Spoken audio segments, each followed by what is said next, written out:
Good afternoon everybody and a very warm welcome to Mildenhall and Districts, and today, as promised, I have a layout update for you. Now firstly, just a bit of housekeeping, basically just a few announcements and just to go through the last video quickly, and then after we'll get on to today's video. So firstly, I am going to get exhibition, the Hornby Great Electric Train Show, and I will be going on this Saturday, the 8th of October. Now, for those of you who might not be aware, there is actually scheduled to be a train strike, which affects me because it's my part of the world, apparently, as I've been checking to see how much train fares would be to get to Milton Keynes, and yeah, the chances of me getting there by train are pretty slim. So I'm going to have to take my little car. So I kind of wanted to give it a rest because, as many of you know, I drive for a living. So I don't really like to do too much driving when it's not particularly necessary, and try and give myself a break. But unfortunately, the only way I'm going to get to Milton Keynes is if I take my little car. So I will be going there on the Saturday, the 8th of October. Second of all, I'd like to thank everybody who's taken the time to comment on my last video, which was the free cab rides in one. And I'm just going to go quickly through some of the comments to highlight, but like I said, I do appreciate everybody commenting on my videos. And I was actually thinking of doing maybe a bit of a Q&A with you guys. So if you guys feel that's really good, then by all means stick it in the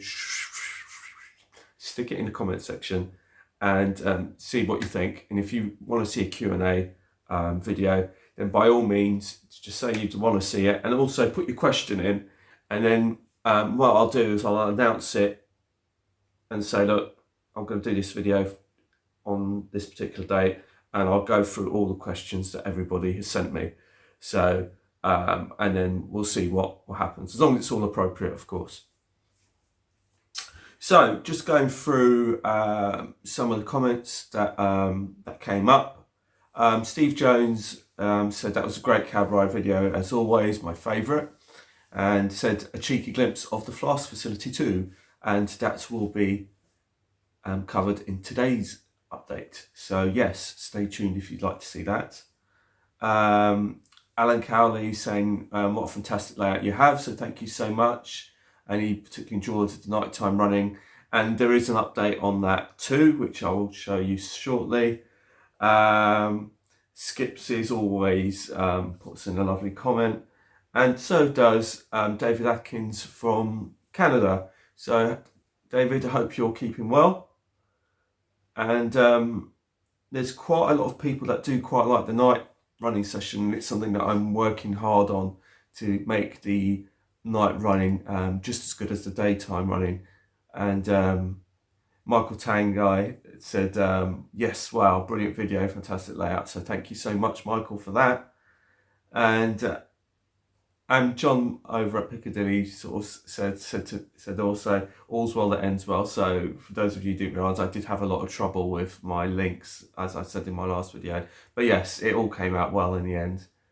And again, Andy from Moreland also said he enjoyed the nighttime running session. So that's really cool. And like I said, it is something that I am striving to get done more. So, and Reggie also, Brenton Junction also has mentioned good comments as well. And Phil Edgar says, I can't believe how much you fitted into your flat. Well, yeah, I know. It's idle hands. It's like, but things have taken a bit of a slow turn because of my work. So, yeah. They're not as my videos aren't quite as forthcoming as they used to be, unfortunately, but that is purely down to work commitments. Alec Denholm said, blimey, that's a long run.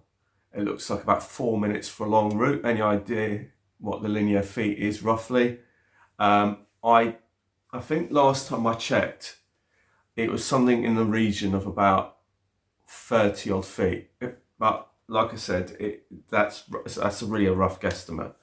But he did also say it looks like about 4 minutes for a full loop. So this is something that I'm going to come to shortly as well. Michael DeLu also provided some lovely comments, and so did Dugma Junction, Minsterley, Hull and Harif as well, and Christopher Waldsworth also said really, really nice things. So I appreciate everybody who's taken the time to comment on my last video. Like I said, I have tried to sort of provide an in-depth cab ride around the layout. You won't be seeing any such cab ride today. Today's purely a layout update on what's been going on. So I guess we should start with let me just shut this down because I don't need that right now. So the thing to start off with is in my quest, I guess, or in order to get the nighttime running all the way around the layout, I thought I had enough LEDs, and clearly I didn't, which I didn't take into consideration, which I think most of them that I thought I had was actually because I ended up using them along behind me at Chaston Road Station, which I thought came out amazingly well on the light time shots. It came out so bright. I was really pleased with how much lighting that came along this back end, because there was a real big gap along this back end to Goswell where there was a little bit of light there, and that's one of the reasons why I wanted to change it, but we'll get onto that shortly.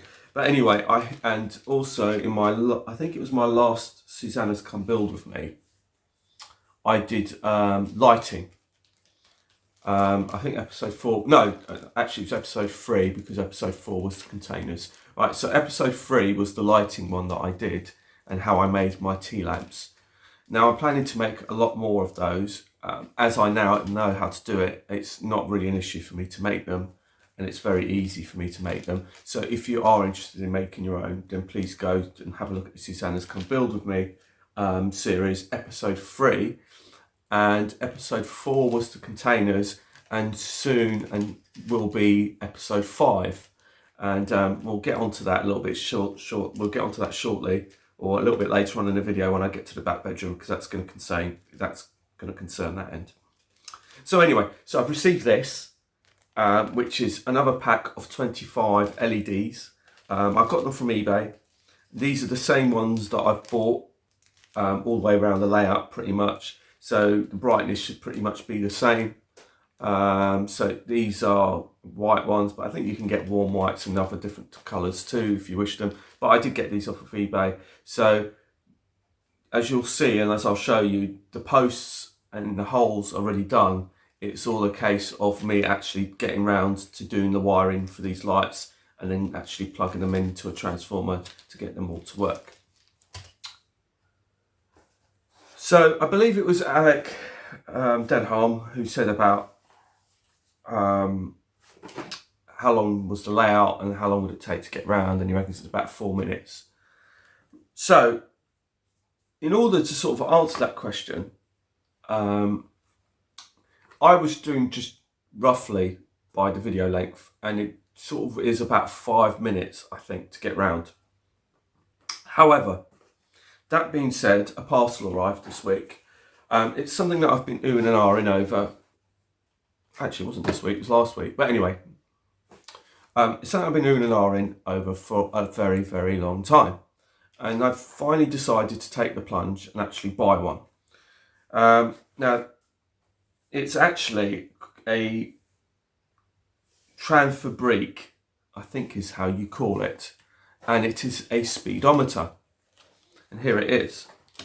And what you get in the box is basically, it comes like in a bag, and it comes with this. It's by DRM, digital decoder, and it is, well, there you go. There's the details on the label there for you to have a look at for those of you that are interested. And the actual little gadget is this. This is a speedometer. And I've been playing about with this. It comes with these little feet, but it doesn't come attached. So you basically, it comes as a flat circuit board, and then it comes with a little feet in a separate bag, and then you just plug the feet in, a bit kind of like a wall plug. That's like a butterfly wall plug that just plugs in, and then the other end just splits out. And then you've got the sensors, which are just here and here. Now, I'm not going to go through this with you because I think the reason why is, I think if you go to their website, well, actually not even go to their website, but they do actually have a YouTube video out on this specific item. So if you are interested in anything like this, then obviously go and check it out and see for yourself. And then that way you can make your own judgment. The other thing it comes with is it comes with a USB plug. And that's how you power it. Now at the other end of the USB plug is a standard USB socket, and you can either plug that in any manner of ways. You can plug that into your laptop, you can plug that into a power bank, you can plug that into a USB charger. Now what I quite like the idea of is my brother, he kindly bought me a power pack some years back, and I don't really use it a huge amount, to be fair, but it's a really, really nice one. And I found a good use for it now, and that's for this. That's called, it's made by Anchor. Now, the reason why I use it with this is it makes this 100% portable. So if I want to sort of take it around to somebody else's, if somebody said to me, oh, I wonder how long my layout is, I could take it to somebody else's layout and set it up on their layout, run a train round, and then you can find out some details. So it's not particularly one of those that's got to be sat all wide into the layout or anything like that, and it's a very useful little tool. Now the reason why I bought this is because I wanted to try and see if I could do some speed matching with some trains. And so this isn't the only thing I'm going to need. I'm going to need some other equipment which I'm planning on buying, but it just gives you a rough idea whether or not the trains can pretty much run together. And I've been testing out a few locos just by seeing how fast they run to see whether or not they're compatible. And one of the reasons is because you'll see my nuclear flask terminal, which I've just built recently. I've got 268s and I wanted to try and run them together. And so as not to damage the two locomotives, you can run them separately in the same direction and just gauge an idea of how they run. And sure enough, it did work with this, and it clearly showed that my two locomotives couldn't run together without me having to deal with the decoder settings. So that's something that I'm exploring at the moment. But this basically can tell you how fast your trains are going, and it can also it does actually have a time function as well. And so you can actually see how long it takes to get around the layout. Now, if I plug this in, I don't know if it's in the right way. Yeah, it is this way. There you go. It comes up. And it starts up and it boots up. And then basically, I think it comes up. Oh, yeah, it does. Oh, actually, sorry, it's come up the wrong upside down. What am I doing? Okay, let's do it this way so you can actually see what I'm doing. So it comes up with this information, and then it goes past one sensor, and then so it says sensor left, and then it goes sensor right. So it's now triggered that off, and it tells you how fast the train was going. And you can set this up to a multitude of, like I said, this is just a quick guide. And as you can see, it's running off this power bank. So it just makes it totally portable. I can take it wherever I want and set it up however I want. And then you just unplug it once you're finished with it, and that's it. That's how it works. And like I said, this isn't a review on it as such, because I think to get the best out of it, I think that great thing is that you should just have a look at the video. The video is a really good video.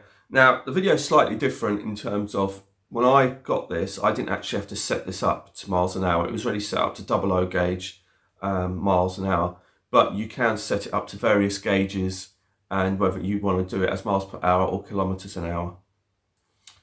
It also comes with some really good information. I really like the fact that the instruction manual is in colour, and there isn't much to it, but it is in colour, so it does explain it to you, how to set it up and what it all means and how to do it.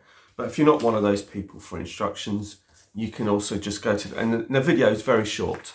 The video is only about 5 minutes long, so it isn't something that's going to bore you to tears or that you're going to need a specific like degree on how to work it or understand it. It's very, very easy and straightforward. It's just one of those gadgets that I kind of felt that I'd like to have, and it will help me with my speed matching process. I got this via eBay. It cost me about £46, I think it was, £46 all in. And I'm very pleased with it. I did have some issues with it in the beginning, but that was to be expected because what they say is that sometimes you might have to adjust the sensors in order to get it to work. So that's something that I had to do. The sensors weren't quite right, so I had to readjust the sensors to get them to make sure that the unit worked correctly. And again, it's very easy to do. And if you look at the video, it does actually explain how to do it. Now what I'm going to do is I'm going to just put this picture up. It's also got some information, but like I said, that's the name of the company. So if you just search that on YouTube, you come across this video, and they'll explain to you, or just put 00 gauge speedometer, I think it's called, or something. I think that's what I did, and it just came up. Now there was another one that I was looking at, and this was an American version, and again, like I've said before, you can find many inspirations from many modelers, and it doesn't matter what the gauge is, doesn't matter what the era, it doesn't matter whether it's USA or English or whatever. There's always something to learn. And the Americans have got a similar system called the MRT AccuTrack Speedometer 2. And this was something that I've been looking at a long time. The problem is with it, it's American. It's based in America. So when I was looking at buying it, at one point it was 64. But at the moment it's now like about 80 odd or something like that. But then you've got to pay the shipping costs from America to get to here, and then any possible associated customs charges and stuff like that, which is the reason why I went for this one. So that's why I went with that one, but essentially it's a similar kind of thing. And I'm pleased with it. So that's something that's here and that I'm going to be using, and I'll be using that a lot more of. So I'm now going to get you turned around and start talking about the layout. So our first protocol is here at the main layout, and we will be coming back to this later. And I just wanted to give a mention to Wayne from Dogma Junction. Now, he watched my Susanna's Come Build With Me building containers. And as you know, I made the block of containers here as a Trojan horse. And he kindly contacted me and said to me, Susanna, I've got these transfers. Would you be interested in purchasing them? And I'll get them sent over to you. You just have to, pay for the postage or whatever.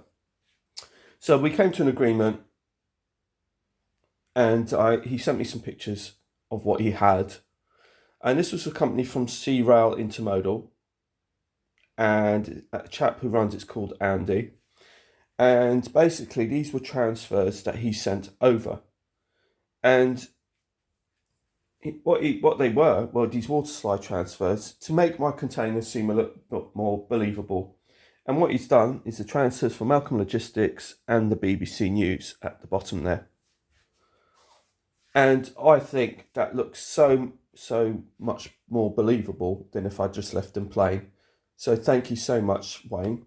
And it's also ones over here.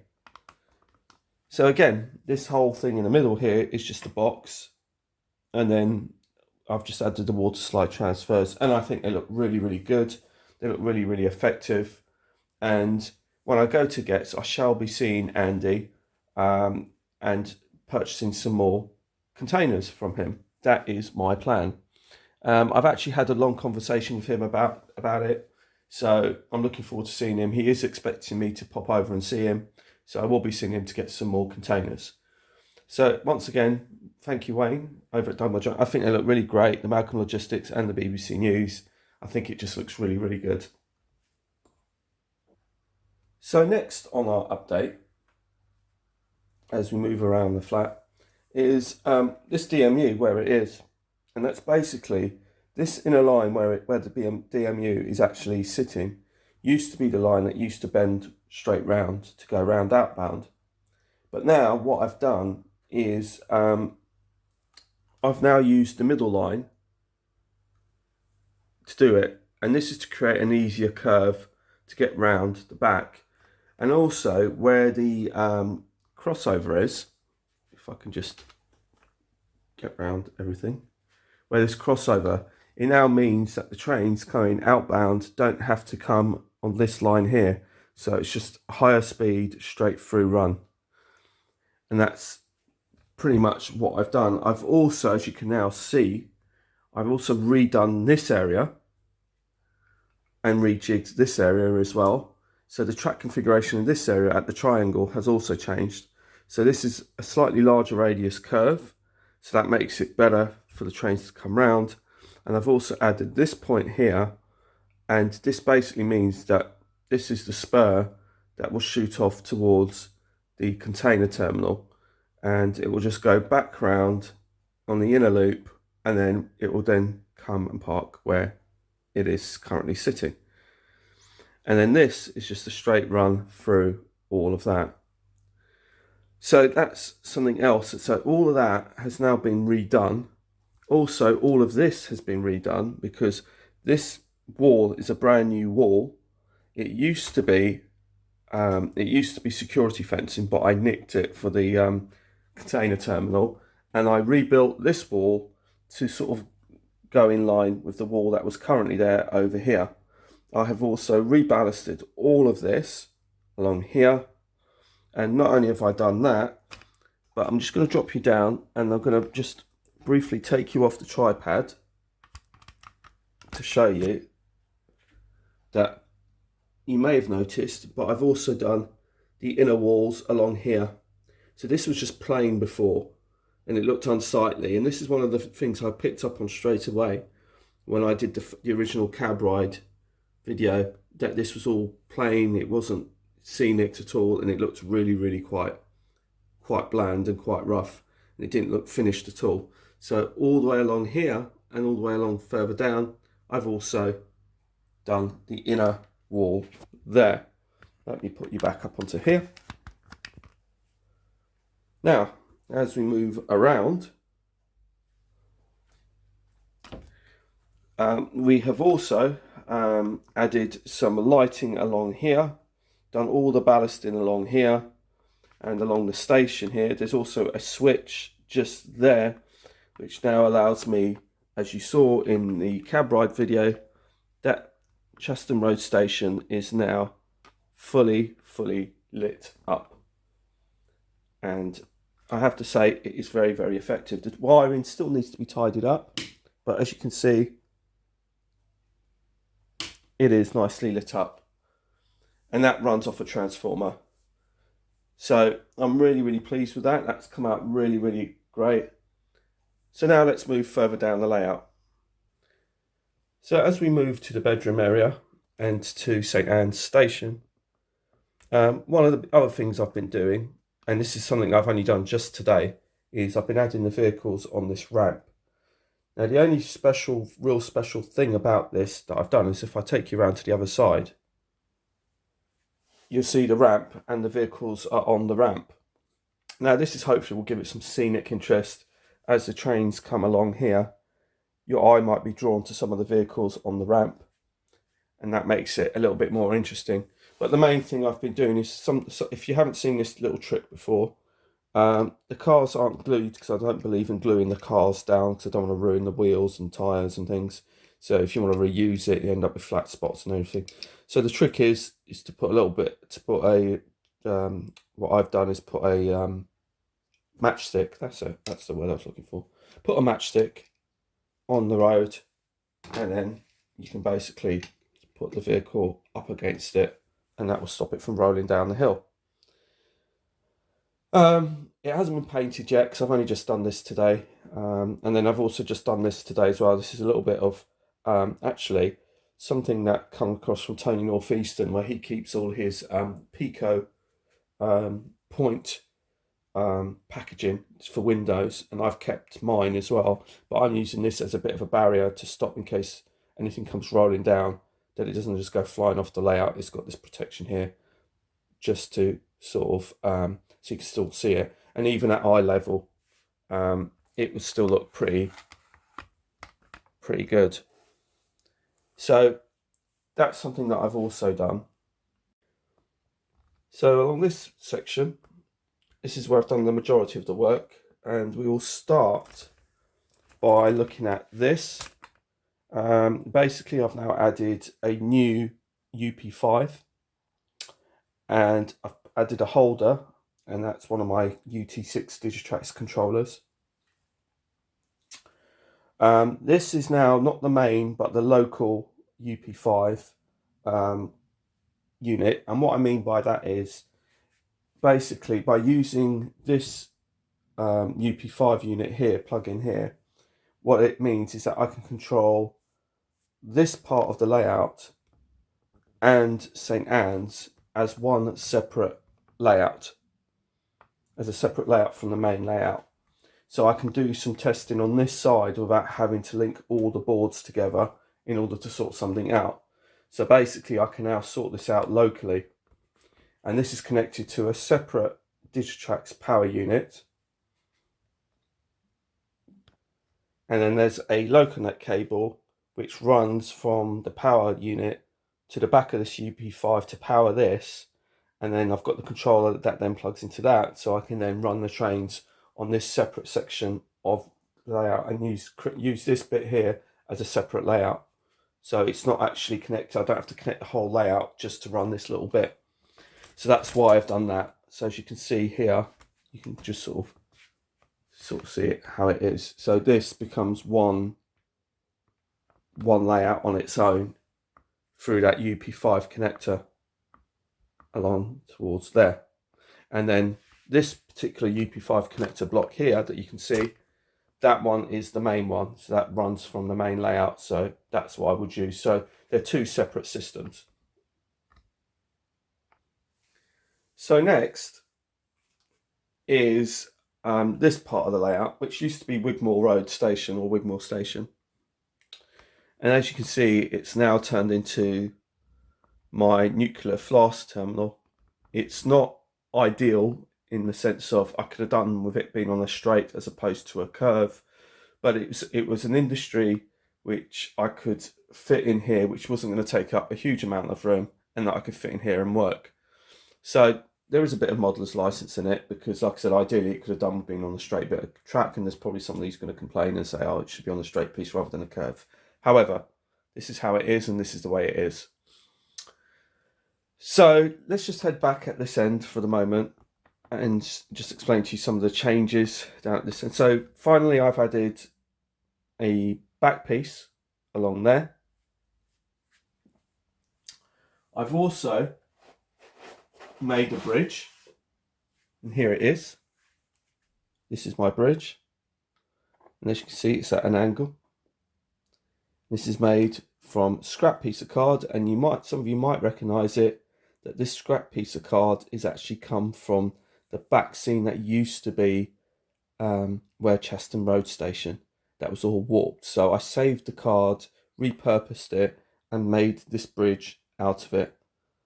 And this is covered in super quick paper. Now this is going to be the subject of my next Susanna's Come Build With Me. It's going to be called Building Bridges. I will be building a brand new bridge. So for those of you who are interested in that, that will be the subject of the next Susanna's Come Build With Me.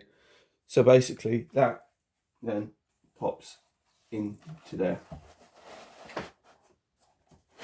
And that slides in like so. So now that kind of finishes that end, that scenic break there. All of this has all been redone in terms of ballasted. The station obviously has been ripped out. And we've still got a curved point here. I'm not a fan of curved points, and I will go on to that in a little while. But this is one of the few curved points that I'm going to have on the layout. And then as we come winding around here, there used to be a curved point here, which then used to go onto this section of track there. But that doesn't make any sense anymore because I don't have Wigmore Station, because originally the whole point was that trains would finish at Wigmore and then pull into this siding and then reverse back into Wigmore to pick up when it was ready to go and then come back out. But now we don't have that anymore. So now it becomes the reversing point for St Anne's. So the trains go into St Anne's Station and then reverse back into this siding here and park up along here. And as you've seen from the video, you can see that from the cab ride video, it's actually a dead end. So this is, I've extended this little siding out, and this is where I've got the vent van. And this is going to be the proposed area for the bridge, for the new bridge. And we'll get into that onto this on the Susanna's Come Build With Me video, the next one. And I just wanted to mention the godsend it has been that I've made this whole area out of these florist blocks, because it's what it's done is it's saved me a lot of time and a lot of hassle. And because if I'd made this in maybe a traditional method, forgive me for all the shadows, like I said, it's absolutely terrible, the light in here.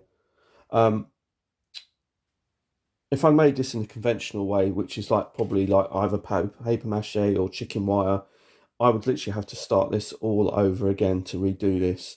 The fact that I've made this whole section out of these Oasis blocks, florist blocks, and like I said, if you are interested in them, you can get them from any garden centre or any florist. And as you can see here, that's the back. You can see it there. That's where it is underneath. And I've taken a sharp knife and basically just carved my way round to make the alterations, and it hasn't affected the landscape of or compromised the integrity of this part of the layout, because it's already strong. And as you can see here, I've carved, this never used to be like this. This was an embankment that sloped down, but I literally took the knife, carved it all the way around, and I left it as it was. I sealed it with PVA, and then I painted it, and I left the texture as it was to give the impression of a rock face. And it's so easy to work with. It really is easy and great stuff to work with. It's so soft and easy to. It does make a lot of mess, mind you. That's something to bear in mind. So have your Hoover handy. But it's so easy to work with, and that's allowed me to quite easily create the extra length on this siding here. It's allowed me to quite easily carve out this section to allow me to fit this siding in going that way. So, and it was just so easy to do, and it hasn't compromised at all the integrity of the rest of this area. So that's absolutely brilliant. It's such a godsend. Right, one of the things you've probably noticed is also I fitted a mini back seam, and it is a mini back seam, and I've also added this sky curved piece, and it does curve all the way around. And so this is when the track cam comes round out of the bridge. Your eye is just going to hopefully just follow the scenery and follow the back scene around without being distracted by anything else that isn't non-railway related. I've still got to work on this area because this area definitely needs doing, because as the train comes round you'll definitely see me. So all this area needs to be dealt with, and that'll probably be with trees more than likely, and that will hopefully keep your eye following the track round until you come back round again down along here. So I haven't done that. So that needs doing. The actual road itself is exactly the same as before. And I also decided to have a go at some more scratch building. I haven't done something in a while. And I decided to scratch build my own little porter cabin. Now I needed a new porter cabin. And you can buy Nightwing kits, which I have bought, or you can buy the resin ones by Batman, and they cost a fortune. So I decided to make my own. So this has cost me absolutely, well, I was going to say absolutely zero, but in fact it's cost me a few quid, because thanks to Tony Northeastern, he was doing his handrails for Jarrow Road, and he was talking about this fine mesh that he bought. And I decided to buy some fine mesh from eBay, as he suggested, and basically put it on this porter cabin as protection for the windows, and stuff like that, in case there's any vandals and things like that. And like I said, it's cost me virtually nothing to make, and it's a nice little building. I've sprayed it on the inside, ready, all black, ready to put an LED in there, so hopefully there won't be any light bleed, and it's really effective on the layout. And again, you just put it over here, which is where it goes. All these grey posts are all the lamp posts. They're all ready. They've drilled all the way through, so they're ready to take the LEDs. So it's a matter of wiring up those LEDs which I've bought and fitting them, and then again this can be lit up at night. One of the other major things about this is my little, well, I say my little, but my Arctic. Now this Arctic has been heavily modified. Basically it was essentially a blue one. Let's just take this piece off, and we'll talk about everything all individually. Let me just see if I can get this. Hang on a sec. There you go. Right. So this is the trailer. Now this trailer was originally a trailer which had eight wheels on it. Sorry, I should have actually glued this, but I haven't super glued it, but I need to super glue it. Anyway, it had 8 wheels. Basically, I've now taken the Dremel to it to cut it down to 5, because I found a picture on eBay of a modern nuclear flask truck, and basically it had 5. So I took the Dremel to it and basically cut this bar down and opened this all up. And like I said, I do need to super glue it, which I will do, and basically shortened it.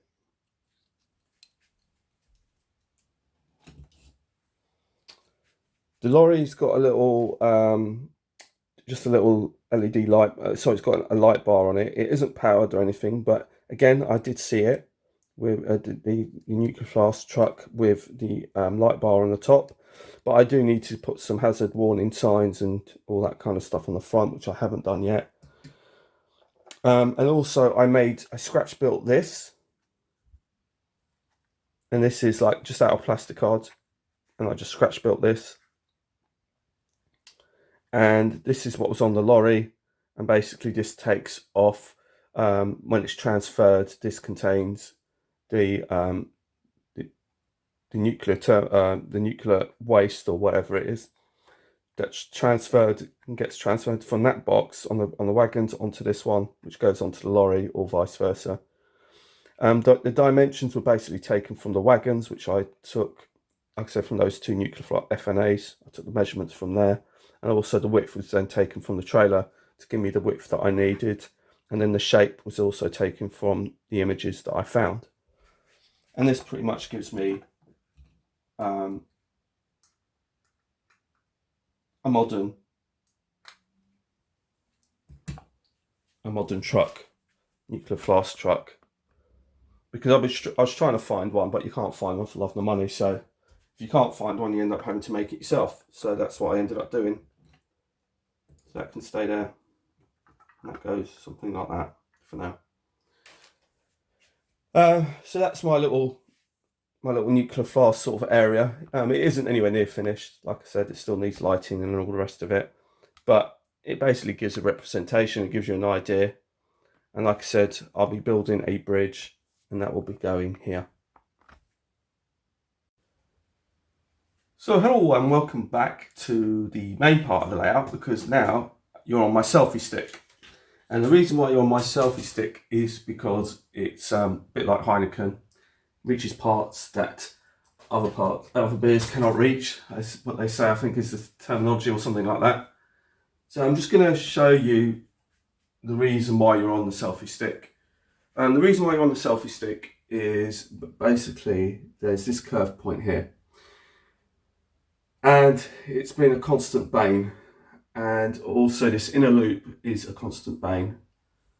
It runs, but however, the line not nearest to the platform, but the one over the other side of the platform, on this side of the vegetation, that hasn't been working, and it hasn't been working for a while.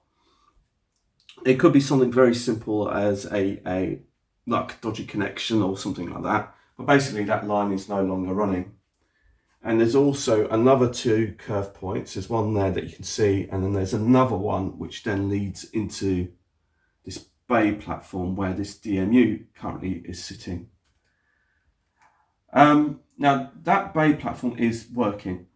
However, the plan is essentially to basically, because it's quite tight, I'm going to essentially remove the track that's closest to the platform and keep the one closest to the vegetation, and basically move the platform over and get rid of the line closest to the platform, and also this bay platform here is also going to disappear, and basically moving the layout or the station basically towards the wall that way. Currently there's no plans to tamper with or touch the far lines at the back, because they seem to be running pretty well. And I also think it's very useful to keep the passing loop here, because this is a passing loop here. So I'm going to keep that. But this inner line has been causing me nothing but trouble, and that's because of these curved points, which I really, really want to get rid of. So that's going to be a pretty drastic change to the layout. But because I'm off for 2 weeks, I'm now going to be doing that.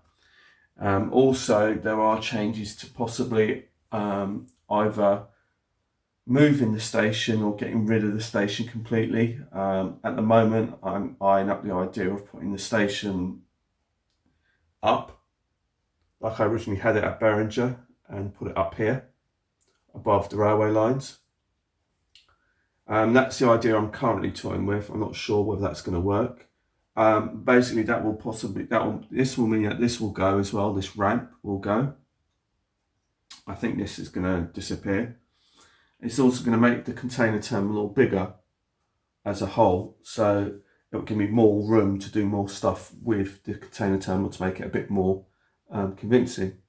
But the main focus is really to get this inner line with a bigger radius curve, so it's easier to negotiate, and obviously less issues with derailments. I have had 1 or 2 derailments with this little unit trying to come out from underneath here, because it is so tight to get around this curve underneath here to come back round here. So, and I don't really use this bay platform too much in any case. It's mainly used, as you can see, as a storage more than anything else. So that's going to come out. So it is going to be a big, massive job over the next 2 weeks, but I'm off for 2 weeks now. So that's the whole idea of what I'm going to be doing within these 2 weeks, is to try and rejig this. And so that's going to be the plan. So it's going to be quite messy, and it's going to be quite a lot of disruption along this back end.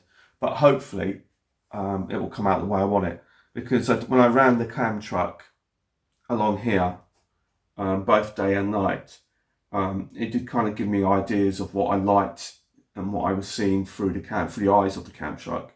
So I could see what I liked and what I didn't like, and what I want to keep and what I don't want to keep.